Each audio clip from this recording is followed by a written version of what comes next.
안녕하십니까. 여러분들이 시험을 마무리하기 위해서 핵심 내용 정리를 듣게 됩니다. 핵심 내용 정리해서 제시되는 내용들은 꼭 자신의 것으로 만들어 가야 되고 세세한 부분에서 여러분들이 놓치지 않으셔야 됩니다.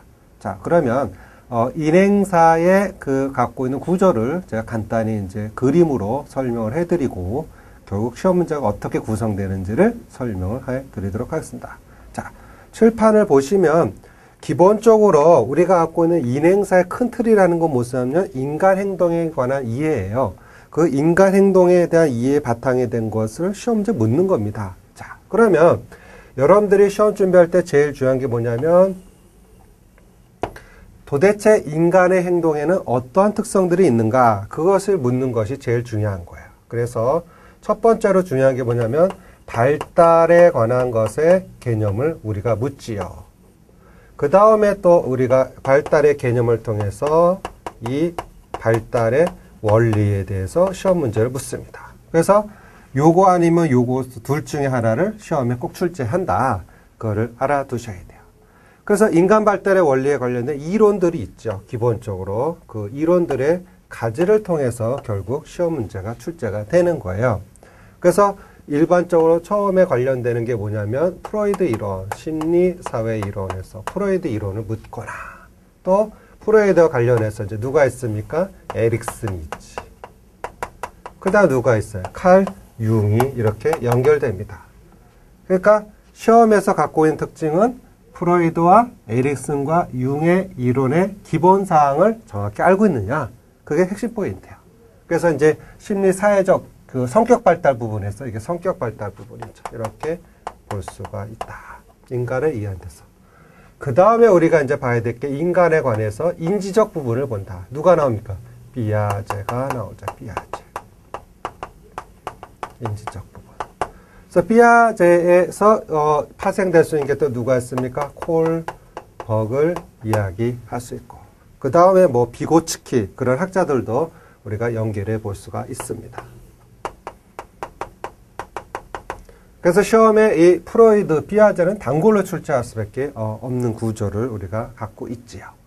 그 다음에 우리가 이제 볼 수 있는 게 뭐냐면 기본적으로 우리가 인간 인본주의 측면에서 메슬로우, 그 다음에 로저스 이런 이제 기본적인 이론을 우리가 알아야 됩니다. 그래서 기본적으로 성격적 측면, 인지적 측면, 그 다음에 인간 자체에 관한 측면, 이게 결국 구조를 갖고 있어요. 그 다음에 우리가 이제 하나 알고 있는 것이 체계에 관한 거죠. 체계 이론을 얘기할 수 있겠다. 그래서 체계 이론에 관련해서 브론펜, 브레너를 생각할 수가 있고, 그 다음에 관련된 우리가 체계 이론도 일반 체계 이론과 연결해서 볼 수 있는 그런 구조를 알아두셔야 돼요.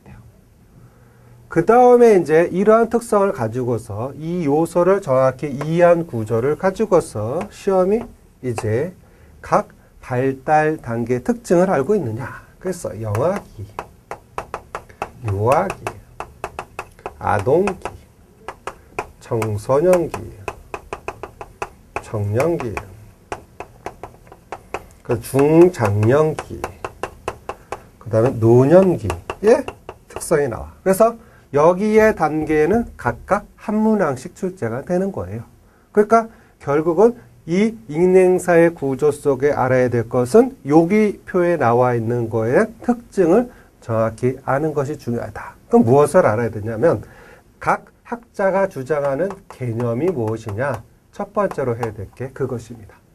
두 번째로 각 이론에 보면 발달 단계의 특성이 있더라. 예를 들어서 구강기, 학문기, 난근기 그런 특성을 묻는단 말이죠.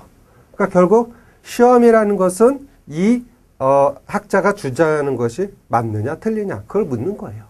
그러니까 여러분들이 인행사 문제는 기본적으로 갖고 있는 학자가 주장하는 개념을 정확히 자기 것으로 가져두고 필요한 부분만 딱딱 암기를 하시면 만점을 받을 수 있다는 생각으로 하셔야 됩니다. 그 다음에 세 번째로 해야 될 게 뭐냐면 제가 매번 강조하지만 시험 보기 전까지 꼭 무엇을 풀고 들어가라? 기출문제를 꼭 풀고 들어가야 됩니다. 왜냐하면 결국 시험 문제라는 건 돌고 돈다라는 걸 알아야 됩니다. 그러니까 여러분들이 막연히 하지 마시고 그 기출문제를 통해서 자기 것으로 만들어갈 수 있는 그런 단계를 가져두면 좋겠다. 그래서 요 인행사에 제시된 성적 분포를 보면 대략 80%는 누구나 다 맞춰 거의. 그런데 나머지 몇 퍼센트? 20%에서는 실수로 하거나 오 개념 때문에 잘못된 개념 때문에 틀리는 경우가 많이 봤습니다.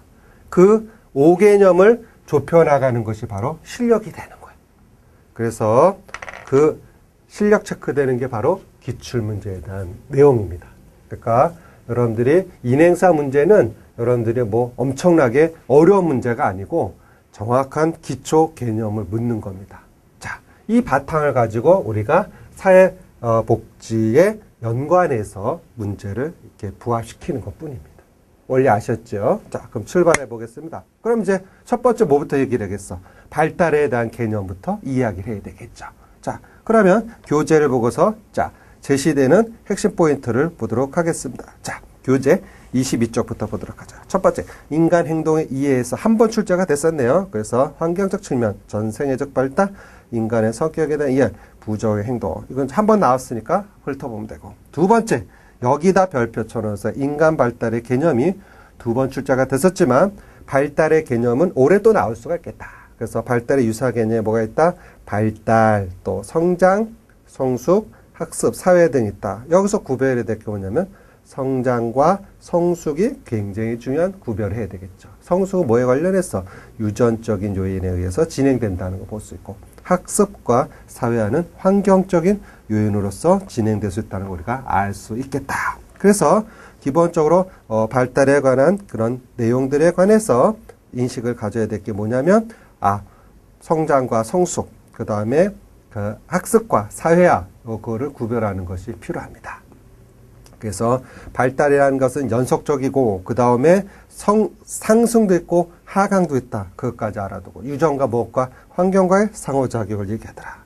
성장 우리가 키가 성장하고 몸무게 늘어나는 것처럼 신체적, 생리적, 양적 증가를 얘기한다면 유성숙이라고 그랬죠. 유전의 영향을 받는 건 성숙이라고 이야기를 했습니다. 이제 학습이라는 것은 외부의 간접적인 환경을 통해서 진행된다 설명드렸죠.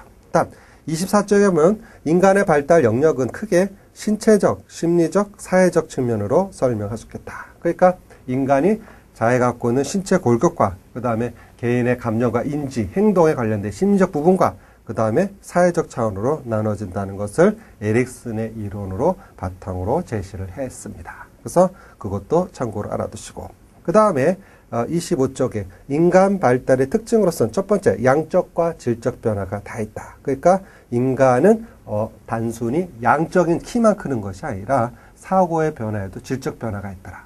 그래서 피아제 이론에 보면 전조작계에서는 자아중심 사고를 하다가 그 다음에 구체적으로 가면 탈중심 사고가 진행되더라. 그런 걸 얘기하고 또 인간 발달은 상승도 있고 뭐가 있더라? 하강도 있더라. 쉽게 얘기하면 아이가 키가 크다가 노인 되면 다시 허리가 구부러지지요. 그런 것도 볼 수도 있고 그 다음에 호르몬 변화도 우리가 남성 호르몬도 증가되다가 40 이후부터는 점점 감소되고 있다. 그런 것도 알 수가 있는 겁니다.